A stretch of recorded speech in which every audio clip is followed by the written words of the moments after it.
It is the children who suffer most from war. This story begins with a wealthy and spiteful king.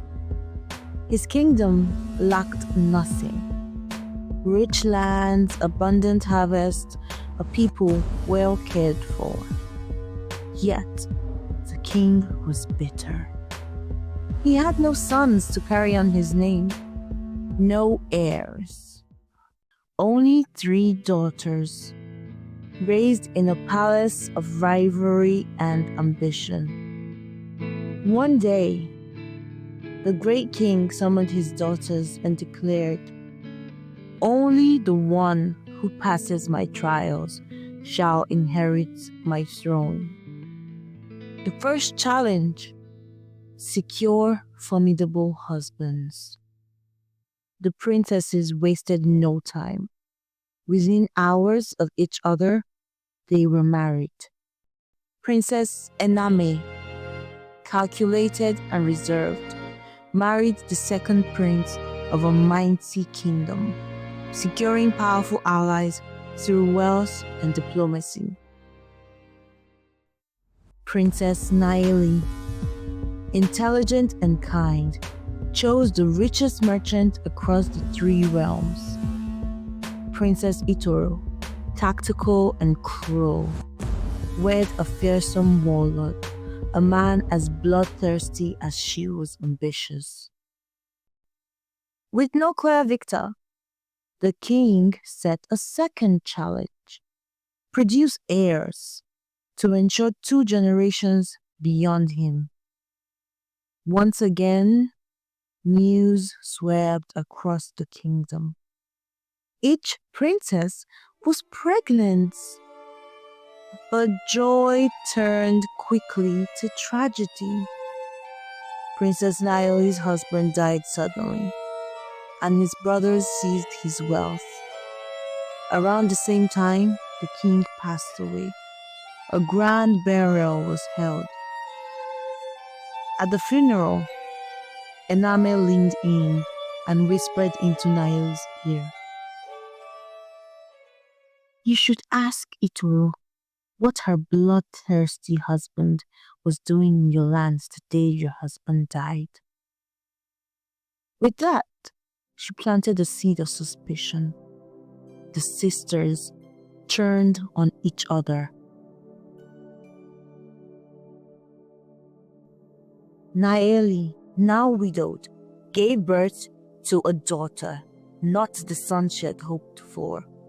With no wealth, no husband, and no male heir, she was clearly out of running for the throne.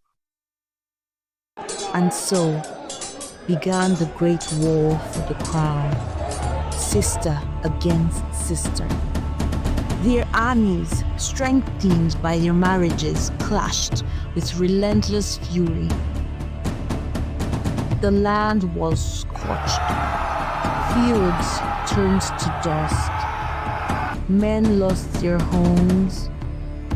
Mothers clutched children in caves, hiding from falling blades. The elderly died alone. Wives received word their husbands would never return. Children breathed their last in their mother's arms, but the sisters fought on. Naeli, unwilling to take part, escaped to the hills. Seeking refuge for her daughter in the Valley of the Silent Sisters, she was never seen again. Meanwhile, the war raged on. Temples were torn down. Farmers became soldiers. Little boys hardened overnight. And when the dust finally settled, Itoro emerged victorious, now crowned conqueror queen. But there was no peace, only silence. Ename ruled her land quiet, but plotting. Naeli had vanished, and Itoro sat on a lonely throne.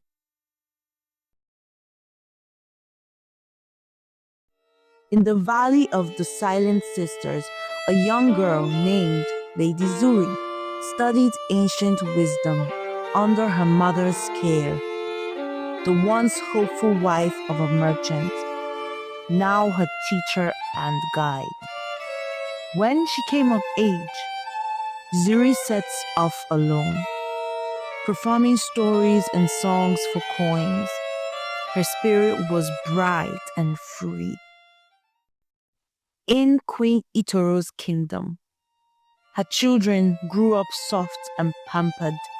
So when Prince Taku and his guards were ambushed by bandits, he was helpless, left to survive on his own.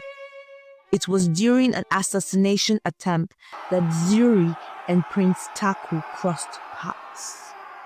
They escaped together and in their shared danger, fell deeply in love. Upon his return to the palace, Taku announced their wedding.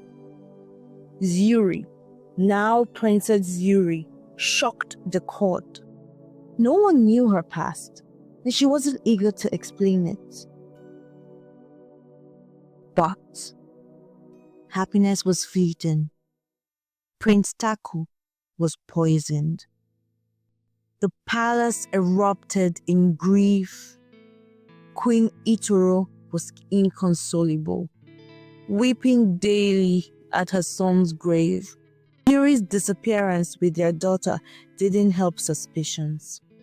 Soon after, an attempt was made on Princess Ename's son's life. He survived only because the old, mad queen mother wouldn't stop shouting in the town. The children suffered through war. The children suffered through war. The children suffered through war. At the council meeting, a woman rose and said, I don't want war. Are you not tired? I am. I don't want our children back on the streets with weapons. Please, help us stop this. But her words were lost in the wind. War was decided.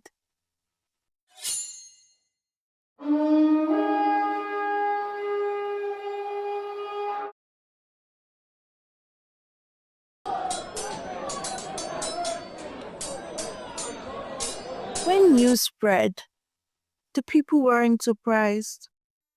Peace had become a stranger. War was the new normal. Marriages were paused, weapons drawn. The armies advanced. Nothing survived in their wake. Vultures were better fed than people. Bikil was once a farmer. Now, he and his wife had lost 5 children to war. They are turned into ruthless killers. This is what war does. It breaks people, turns them inside out, leaves no winners. Even Zuri couldn't escape. She was ambushed by the toothless militia and killed. The sisters died from battle wounds. The land burned, the rich robes, the golden feasts, all reduced to ash. Scared children became terrifying teens. Terrifying teens became hardened adults. There is no future in war. The children suffer more. I learned this lesson early. I only wish my sisters had too. Now I am old and alone. All I have is my granddaughter, Zuri's daughter. I teach her. just as I taught her mother. And soon, she will do her part to heal this broken world. She will carry seeds in her satchel, planting, nurturing, and bringing life wherever she walks. Her journey is one of healing, not conquest. Because even after all this time, the land still remembers, and the children still suffer.